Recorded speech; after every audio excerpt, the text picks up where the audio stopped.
For the first time since the idea began, Troy Martin woke up excited. Not curious. Fixed, not nervous. Excited. Because the night before, he had printed the largest batch yet. The envelope inside the kitchen cabinet now held nearly $12,000 in counterfeit bills. Bills that had passed every test he had given them. Gas stations. Convenience stores. Small restaurants. No one had questioned them. Not once. And that meant something important. The experiment phase was over. Now the real test would begin. Morning sunlight pushed through the kitchen window of Troy's house in Columbus. Chaos lifted his head from the living room rug as Troy walked into the kitchen. The dog watched him quietly. Chaos had stayed with Troy several times now, while Melissa worked late shifts. The dog had become strangely comfortable there, almost like he knew Troy wasn't a threat. Troy scratched behind the dog's ears. "You ready for a big day?" Chaos wagged his tail slowly. Troy opened the cabinet and removed the envelope. He spread the bills across the kitchen table. The sight still felt unreal. Stacks of money. Perfectly printed. Perfectly cut. Perfectly believable. Troy picked up one of the bills and ran his thumb across the paper. The texture was close enough now. Close enough that even he sometimes forgot they weren't real. He counted slowly. $11,800. Printed quietly inside a warehouse in Westerville. Money that technically didn't exist, but money the world had already accepted. Troy smiled slightly because today he was going to test something bigger. The drive across the city took about 20 minutes. Traffic moved steadily along the highway. But Troy barely noticed. His mind was focused on the destination. Easton Town Center. Easton was perfect. Crowded. Busy. Hundreds of stores. Thousands of customers every day. Cash registers ringing nonstop. The perfect environment to test large amounts of counterfeit money. Chaos sat quietly in the passenger seat. Melissa had laughed when Troy told her he was taking the dog with him. "You're taking my guard dog shopping?" Chaos likes adventure. He only likes adventure if snacks are involved. Troy had tossed a dog biscuit into the back seat. Chaos approved immediately. The parking lot at Easton was already filling up when Troy arrived. Cars everywhere, families walking between stores. Music drifting through outdoor speakers. Chaos jumped out of the car and stretched. Troy looked around the busy shopping center. For a moment, doubt flickered in his mind. Because today he wasn't buying groceries or gas. Today he was going to spend thousands. If something went wrong, there would be nowhere to hide. But then Troy remembered something. Nobody had questioned the money yet. Not once. And in a place this busy, nobody would even notice. The first store Troy entered was a sports memorabilia shop. Rows of trading cards filled the display cases. Baseball, basketball, football, hockey. Troy had loved sports cards when he was younger. He used to collect them constantly. But life had gotten in the way. Bills, work, responsibilities. Now he stood inside the shop staring at a display case filled with rare cards. A signed rookie card.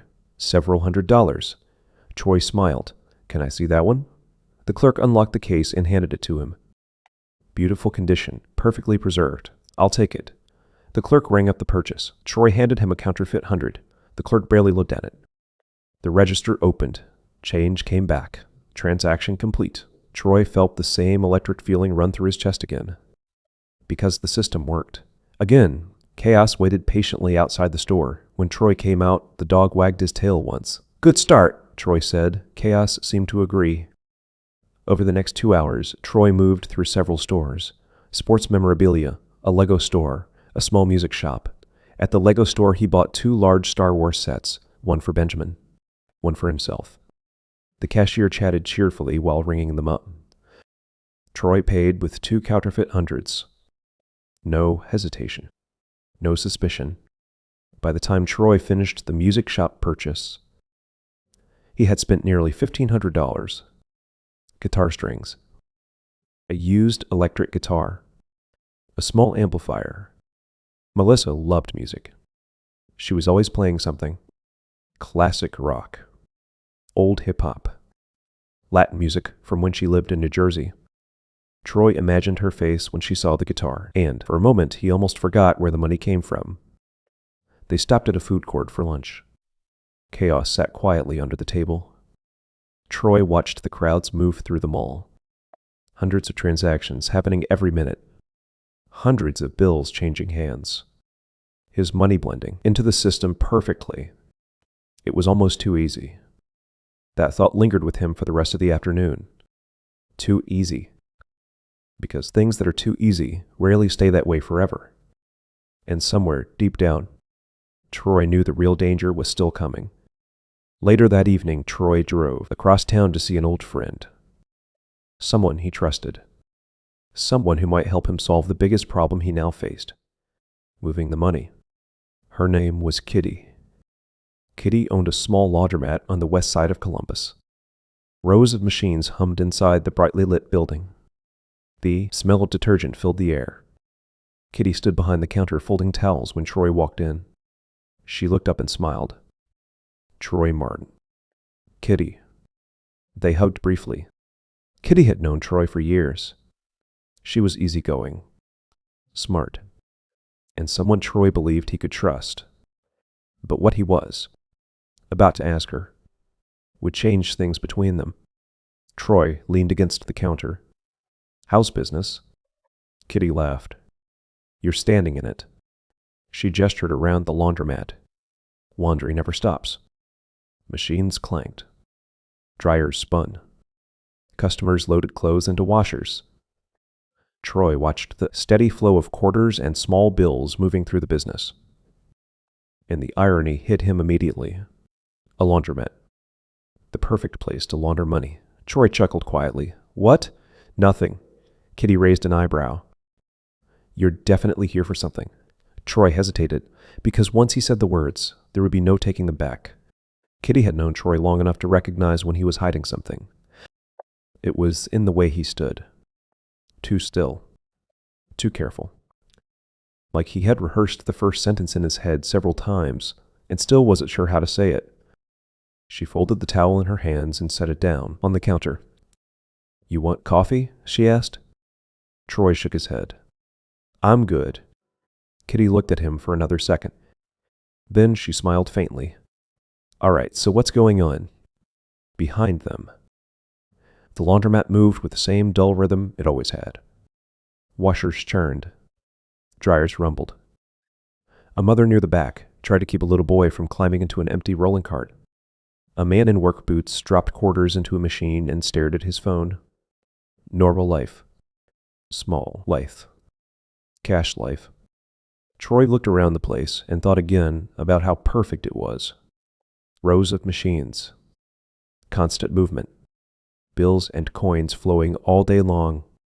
The kind of business where money already came in, messy, mixed, and hard to track in exact ways. Kitty noticed him looking. What? She asked. Troy smirked slightly. Nothing. Just. This place is kind of perfect. Kitty laughed once.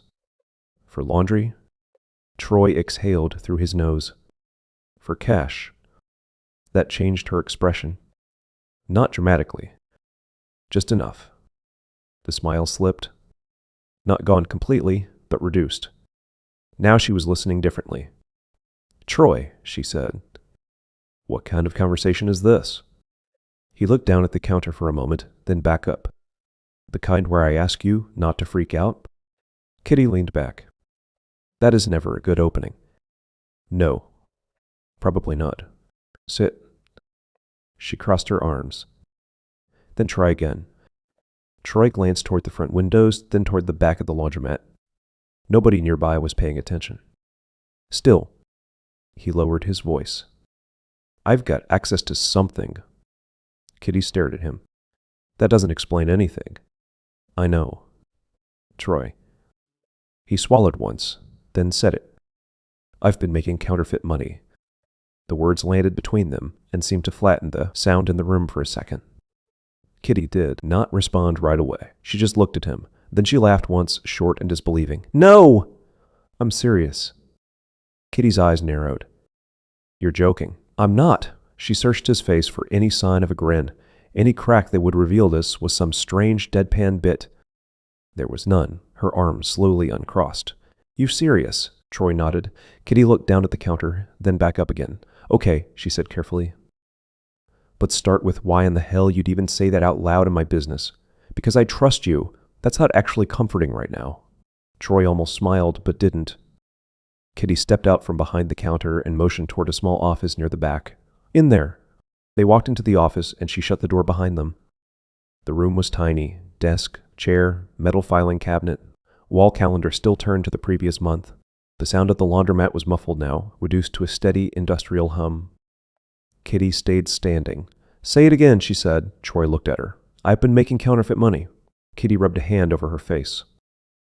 You really picked the funniest possible person for this. What? She gave him a dry look. I own a laundromat, Troy. That finally got a small laugh out of him. Yeah. I noticed. Of course you did. They stood there for a second with the ridiculousness of it hanging in the air. Then Kitty's expression hardened again. How much? Troy hesitated. Enough. That means more than it should. Enough that I can't move it alone. Kitty let out a slow breath. So, this isn't some stupid little one-time thing. No. How long? A little while. How much have you already moved? Some. Troy, not enough to matter yet. Kitty stared at him. You don't get to come in here, drop this on me, and then act vague. I'm trying to keep you safe. That's not your decision. He looked away for a moment. The truth was, he hadn't decided how much to tell her before he came in. He had only known he needed to talk to someone grounded, someone smart enough to understand risk. Someone who wouldn't panic. Kitty was all of those things. But now that he was here, he could feel how unfair this was to her. She watched him think. That was another thing about Kitty. She was patient when she needed to be. You're in deep already, she said quietly. Troy didn't answer. He didn't need to. She could tell. Who else knows? Nobody. Melissa? He shook his head. Jason? Another shake of the head. Kitty looked at him differently after that. Less like he was pitching her something, more like she was seeing the shape of the hole he had dug for himself. You came to me first. Yeah. Why? Troy let out a breath and looked around the little office. Because the honest answer sounded insane even to him. Because this place makes sense. Kitty blinked once, then laughed again, this time despite herself. You really came in here to ask the laundromat owner to launder money. When you say it like that, it sounds bad. It is bad, I know. She shook her head, still half amused, half alarmed. Troy, that is the dumbest smart thing I've ever heard. He leaned against the filing cabinet. But it makes sense. Kitty pointed toward the front of the store. Cash business, yes, but not magic. I know that. Do you? Yes, she stared at him. Then she sat down behind the desk and folded her hands. All right, explain it. Troy hesitated. How much detail do you want? All of it. He looked at the door again, then back at her. I work in a print shop. I know where you work. We get access to specialty paper. High-grade stock, high-end jobs, secure documents, stuff like that. Kitty didn't interrupt, so I started experimenting. First, just testing, then refining the process. Now, he trailed off. Now you can make it well enough that it passes. Yeah? How well? Well enough that I've spent it. A lot. Kitty's face changed again at that. Not shock exactly, more like recalculation, because now the idea wasn't theoretical, it was operational. You're telling me this actually works. Yes, and you need, she gestured vaguely. A way to move more of it? Troy said. How much more? More than I can spend buying groceries. Kitty leaned back in her chair. The office light hummed above them. Outside, a dryer door slammed shut. For a few seconds, she said nothing. Then, what exactly are you asking me to do? Troy had thought about that question all day and still didn't have a clean answer. Not fake receipts, he said first. Not anything obvious. Kitty rolled her eyes. Good start. I mean, small amounts mixed into the business. Gradual's safe. Enough to make it look normal. Kitty stared at him. That is fake receipts. He frowned. Not exactly. It is exactly. He exhaled. All right, yeah. Kitty looked down at the desk and tapped one finger against the wood. This was the part Troy had hoped might go differently. He had imagined a long pause, then reluctant interest, maybe some questions, maybe concern, but eventually agreement. Instead, what he saw in Kitty's face was something more sober. Not fear, Calculation. Responsible calculation. How much cash does this place look like it makes to you? She asked. Troy looked around the office. I don't know. Decent amount. Kitty nodded slowly. Exactly. You don't know. She pointed toward the wall as though the entire laundromat existed just beyond it in miniature. There's machine revenue, soap sales, drop-off service sometimes, repairs, utilities, variations by season, customer patterns, vendor paperwork, bank deposits. If I start pushing numbers that don't line up with what this place actually does, that gets noticed. By who? She gave him a look. The bank, Troy. Taxes. The wrong accountant. The wrong question at the wrong time. Pick one. He didn't respond.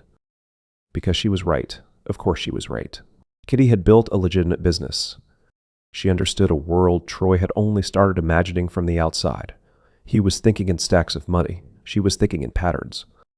And that's before we even get to the other problem, she said. What other problem? You, he frowned. What about me? You're not built for this. That irritated him more than it should have. What does that mean? Kitty leaned forward. It means you're smart, careful, detail-obsessed, all true. But it also means you look like a guy trying very hard not to look guilty, Troy laughed once. That's not exactly a strength. I'm serious. So am I. She held his gaze. Troy, you have the energy of someone who memorized instructions and is now hoping life doesn't ask follow-up questions. That almost made him smile again. Almost. I've been doing fine, so far. He said nothing. Kitty softened slightly. I'm not saying you're dumb. I'm saying this thing works right up until it doesn't, and when it doesn't fail small. The words sat with him, because they were the kind of words he might have said to someone else once. Before all this, before the idea, before the first time he watched fake money slide into a register drawer and disappear into the world. I'm not asking you to take a huge risk, he said. Kitty just looked at him. That sentence means the risk is huge. He rubbed a hand over his jaw. What if it was small? No. What if... No. He stopped. Kitty's tone hadn't been angry, just definitive. And somehow that was more powerful. She looked at him for a long moment, then her voice softened. I love you, Troy. You know that. He nodded. And because I love you, I'm telling you the truth. He looked away. This is bad. I know. No, she said. I mean bad in the way that it changes your life, even if nobody catches you. That landed harder than he expected, because it wasn't about cops, or banks, or paper trails. It was about what this was doing to him. The secrecy. The appetite. The way he had started to see ordinary life as something too small for him. Kitty saw more than he wanted her to. Maybe that was why he'd come. Maybe he'd needed someone to say it plainly. Still, he wasn't ready to hear it. So, that's it? He asked. You're out? I was never in. He gave a quiet, humorless laugh. Fair. Kitty sighed and stood up. Then she walked to the small mini fridge in the corner, pulled out 2 bottled waters, and tossed one to him. He caught it. They stood there in silence for a second, the tension settling into something more human again. I'm not turning you in, she said. I know. I mean it. I know. But I'm also not helping you. He nodded once. Okay. And if you're smart, you stop. That got an actual smile out of him. Tired as it was. You know I'm not going to do that. Kitty looked at him sadly. Yeah, she said. I know. They walked back out into the laundromat together. Nothing had changed on the surface. Machines still spun. Customers still folded clothes. A little girl still sat on top of a rolling laundry cart while her mother told her to get down. The whole place carried on with the quiet indifference of ordinary life. Troy looked around at it and felt, strangely, relieved. The deal hadn't happened. Maybe that was disappointing. Maybe it meant he was back to square one. But it also meant Kitty stayed clean. And some small part of him was grateful for that. At the counter, Kitty started folding towels again, like the conversation in the office had never happened. Troy stood there awkwardly for a second. So we're all right? He asked. Kitty looked up. We're fine. You sure? Troy. What? What? She smiled faintly. You're still an idiot. You're just my idiot. He laughed, the tension finally easing out of his shoulders. Good. Disapprehend, Master. She pointed at him with a towel. Don't mistake me being calm for me approving of any of this. I know. And don't come back tomorrow trying to pitch me a smaller version. He raised his hands. I won't. You might, he smirked. Maybe. Kitty shook her head and smiled, despite herself. Get out of here. As he turned to leave, she called after him. Troy. He looked back. She hesitated, and for the first time since he arrived, she looked genuinely worried. Be careful, he nodded. Then he left. Outside, the late afternoon light had started fading toward evening. Troy stood beside his car for a moment and looked back at the laundromat windows. The place glowed warm from inside. Ordinary, steady, legitimate. For a brief second, he imagined a different version of his life. One where he had built something like that himself, one where he didn't need any of this. Then the thought passed. Because imagination was one thing, reality was another. And the reality was that he still had stacks of counterfeit money hidden in his kitchen. Still had a system that worked, still had a hunger that wasn't going away. Kitty had not solved his problem, she had only clarified it. He needed someone else, someone with access, someone less careful, someone willing. As he got into the car, he felt two things at once, relief and momentum. The relief came from knowing he hadn't dragged Kitty into it. The momentum came from the fact that the operation was still moving, still expanding, still asking the same question it had asked from the beginning. How far are you willing to go? Troy started the engine and pulled away from the curb. By the time he reached the main road, he was already thinking ahead, not about laundromats, not about laundering, about buyers. People who would not ask too many questions. People who already lived inside cash-heavy worlds. People who could take counterfeit money and turn it into movement. And somewhere in the back of his mind, another thought began forming. Maybe he had been thinking too small. Maybe the goal wasn't to hide small amounts inside clean businesses. Maybe the goal was to sell the money itself. That idea stayed with him, all the way across town. By the time he reached Melissa's apartment, it had become more than a thought. It had become the next step. Melissa opened the door before he knocked. You look weird, she said. That bad. She stepped aside to let him in. Not bad, just somewhere else. Troy smiled faintly. Long day. Melissa glanced toward the kitchen. I made dinner. Music played softly from her phone on the counter. Something soulful and old, warm enough to fill the apartment without taking it over. Melissa loved music that way, not as background noise exactly, more like emotional weather. The right song could change the whole mood of a room. Troy listened for a second. What is this? She smiled. A playlist I made. He nodded toward the speaker. It's good. Obviously, he laughed. She always got lighter when music was on, less tired, more herself. It was one of the things he loved about her, how quickly she could create warmth out of almost nothing. Melissa handed him a plate and tilted her head. So, what happened? Nothing. She gave him a look. That face means something happened. Troy sat down at the table. Just talk to somebody about business. Melissa laughed. You don't have business. Maybe I should. She pointed at him with a fork. That right there, that tone, that's the weird thing. He smiled and shook his head. Melissa sat across from him and turned the music up just slightly. For a minute, neither of them spoke. Then she said, You know what I'd do if I had real money? Troy looked up. What? She smiled to herself. First, I'd pay every bill in my life 6 months ahead. That's practical. I'm the mother. Fair. Then, she said, I'd buy concert tickets. To what? Everything. He laughed. I'm serious. I follow music around for like a month. Old bands, new bands, tiny clubs, big arenas, all of it. Troy pictured it. Melissa, in different cities, smiling under stage lights, singing along and not caring. The image did something to him. Not guilt exactly, but justification. Another little block in the wall he kept building around what he was doing. He wasn't just chasing fantasy. He was building freedom. For both of them, that was the story he preferred. And so he let himself believe it, at least for that moment.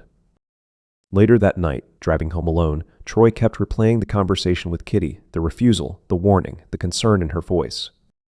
But underneath all of that, one line of thought had survived untouched. Sell the money, not spend it, not hide it. Move it through people who could absorb risk because risk was already part of their lives. That was different. That was scale. By the time he pulled into his driveway, he was already thinking about where those people might be found. And for the first time since he started printing, Troy Martin stopped thinking like a man making fake bills. He started thinking like a man building a market. The problem with success was that it made the next bad decision easier. Troy Martin realized that 3 days after his shopping trip to Easton Town Center, because nothing had happened, no one had questioned the money. No police had knocked on his door. No bank investigator had called the print shop asking strange questions. The world had simply accepted the counterfeit bills and moved on. That silence was dangerous, because silence begins to feel like permission. The envelope inside Troy's kitchen cabinet now held less money than it had before, but not much less. After the shopping spree and several small purchases around town, he had only reduced the total by a couple $1,000s. The stack was still large, still growing every time he printed another batch at the warehouse in Westerville. And that meant the same problem kept returning. He couldn't move it fast enough.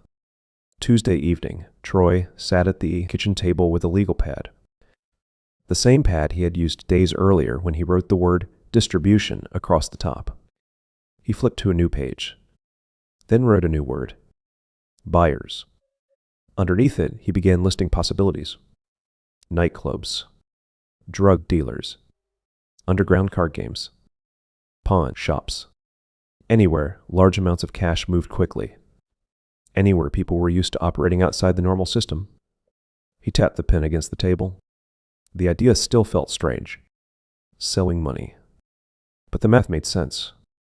If someone could buy counterfeit bills at a discount, they could spend them and keep the profit. For example, someone buys $10,000 in fake money for 5,000 real dollars. They spend the fake bills.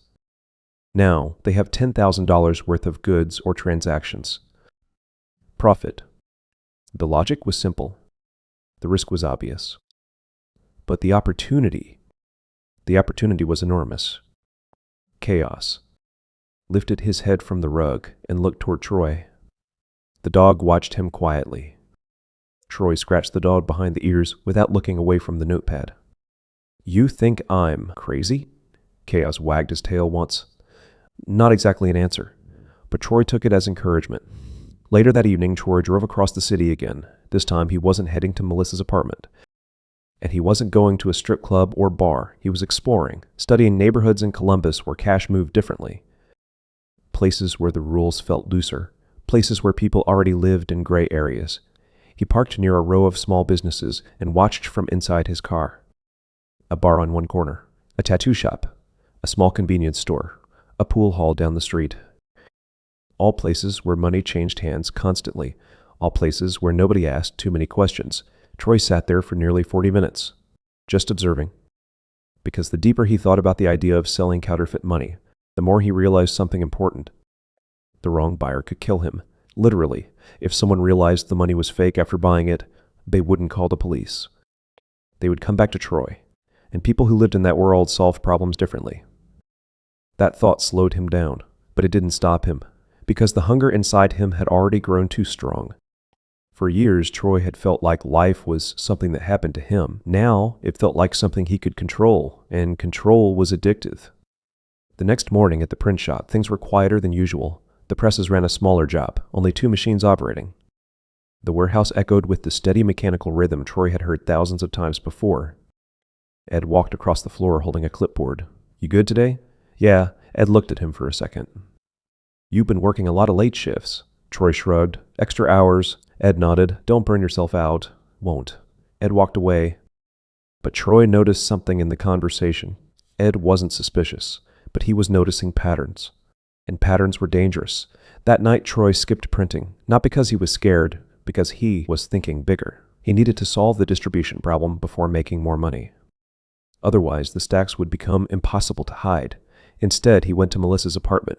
Music was playing as soon as he walked in. Melissa stood in the kitchen, moving slightly with the rhythm while cooking. She always did that. She didn't dance exactly, but she moved. Like the music lived inside her body, Troy asked, "What's this?" "Old school R&B," she said. "It's good, I know." Melissa turned the volume up slightly and handed him a drink. "You ever notice music can fix a bad day?" she said. "Sometimes. For me, it always does." She leaned against the counter. "So I'm making a list of all the concerts I'm going to see." Troy smiled. "Where?" she continued. Everywhere. Like a tour? Exactly? Sounds expensive. Melissa grinned. Exactly. They both laughed. But the conversation stuck in Troy's mind, because Melissa didn't dream about mansions or expensive cars. She dreamed about experiences, music, travel, freedom. That made what he was doing feel easier to justify. He wasn't just chasing fantasy, he was building possibility. At least that's how he framed it in his mind. Later that night, Troy lay awake in bed. The house quiet, the envelope hidden in the cabinet, and the idea turning in his mind again. Buyers, not random criminals. Not strangers. Someone with connections. Someone already moving cash. Someone who understood risk. Someone who might see the opportunity the same way Troy did. He stared at the ceiling, and for the first time, a different idea began forming. Maybe he didn't need dozens of buyers. Maybe he only needed one, the right one, someone with reach, someone who could move money through an entire network, someone who already lived in that world. The thought stayed with him the next morning, and the next. By Thursday night, Troy had decided something. He was going to start asking questions, carefully, quietly. But he was going to find someone, because the operation had grown beyond him, and if he wanted the life he imagined, he needed the next level. That night he returned to the print shop after closing. The warehouse lights hummed softly. Rows of machines sat silent, waiting. Troy walked to the printer he trusted most, loaded the specialty paper, opened the design file, and pressed print. The machine came alive again, sheets sliding through the rollers, ink layering perfectly onto paper. One bill, then another, then another. The stack slowly grew. By the time the run finished, Troy counted the output carefully. 70 bills, $7,000, the largest batch yet. He stared at the pile under the inspection light. The bills looked perfect, not close. Perfect. And that realization changed something inside him, because if the money was truly that good, then the only real limitation left was scale. As Troy locked the warehouse doors behind him, he felt the next phase beginning. The experiment was over. The operation was real. And somewhere in Columbus, there was someone who would buy what he was selling. He just had to find them. The problem with momentum was that it never felt dangerous while it was building. It felt exciting. It felt powerful. It felt like progress. And that was exactly how Troy Martin felt during the next week. The operation had moved past the stage of curiosity. It had moved past experimentation. Now it had become something more structured, something deliberate. And every time Troy walked into the print shop in Westerville, he felt the same quiet realization. Everything he needed was already there. The printers, the paper, the access, the trust. All he had to do was keep using it. But Troy had learned something from the conversation with Kitty. He couldn't move the money alone. And he couldn't hide it forever. Which meant two problems had to be solved: distribution and cleaning. That realization hit him one afternoon while standing inside a bank lobby in Columbus. Troy had come in to deposit a small amount of real money from his normal paycheck. Just routine. Just life. But as he stood in line, watching people step up to the counter, he noticed something he had never paid attention to before. Every single transaction was watched. Cameras above the counters. Security guards. Receipts. Records. Tracking. The banking system was built to notice patterns. And patterns were exactly what Troy was trying to avoid. When his turn came, the teller smiled. "How are you today?" "Good." He slid the deposit slip across the counter. The teller counted the bills quickly, printed the receipt. "Have a great day." Troy walked out of the bank feeling something new. Not fear. Awareness. Because he realized something important. If counterfeit money ever started moving through banks in noticeable ways, it would eventually get caught, which meant his system needed to stay outside that world. At least for now. Later that night, Troy drove home through the quiet streets of Columbus. His mind kept returning to the same idea. Buyers. If he could find someone willing to purchase counterfeit money, the entire operation would change. Instead of spending bills slowly across the city, he could move thousands at a time. The thought was both thrilling and terrifying.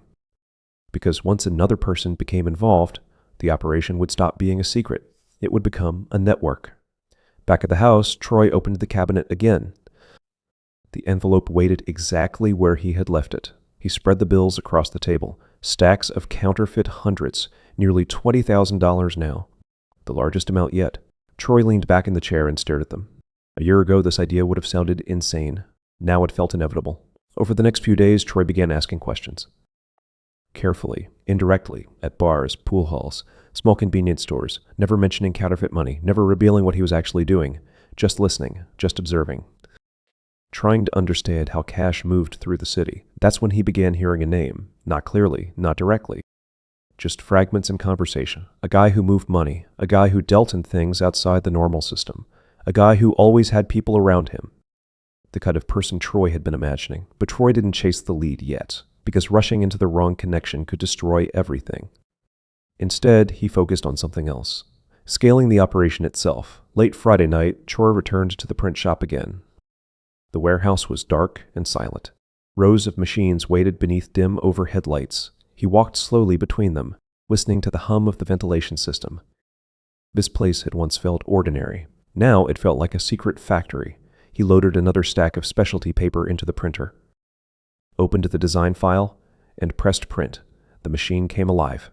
Sheet after sheet sliding through the rollers, ink layering perfectly onto paper, one bill, then another, then another. The stack grew steadily beside the output tray. When the run finished, Troy counted carefully.